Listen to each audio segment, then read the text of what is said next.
Recording studio सकरी। फूल लगा के आई है तू खोपा में, दलिया होते बाली के जे तोहफा में। फूल लगा के आई है तू खोपा में, दलिया होते बाली के जे तोहफा में। गला के दौरा आई है दौरा तू माथ पर, आ इंतजार करो हम छठी घाट पर। गला के दौरा आई है दौरा तू माथ पर, आ इंतजार करो हम छठी घाट पर। फूल लगा के आई है तू खोपा में, दलिया होते बाली के जे तोहफा में।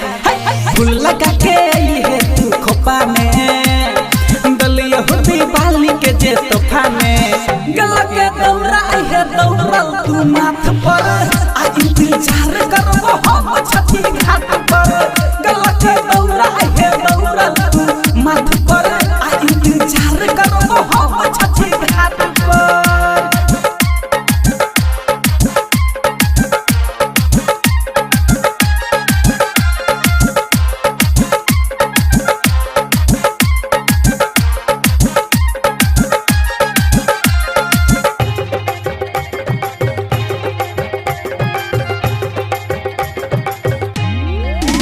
हेगे बैठी के घाट पर करबो इंतजार, आई है तू कके के सोलहो सिंगार।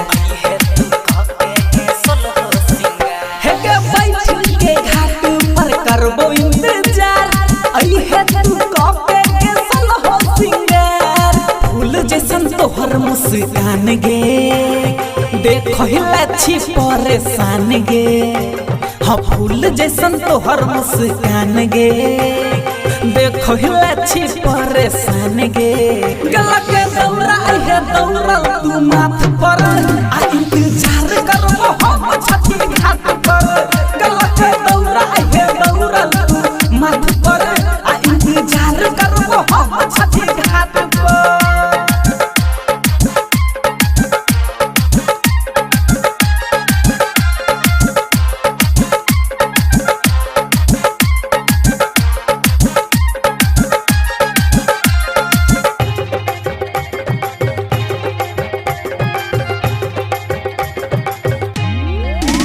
हेगे कर जोरी रही है तू पानी में ठार, मांग ली है छठी मैया से अपन प्यार। हेगे कर जोरी रही है तू पानी में ठार, मांग ली है छठी मैया से अपन प्यार। राजा राइटर किशन रफ्तार से भेंट कोइली है रानी प्यार से। राजा राइटर किशन रफ्तार से भेंट कोइली है रानी प्यार से। गला के दौरा आई है दौरा तू माथ पर,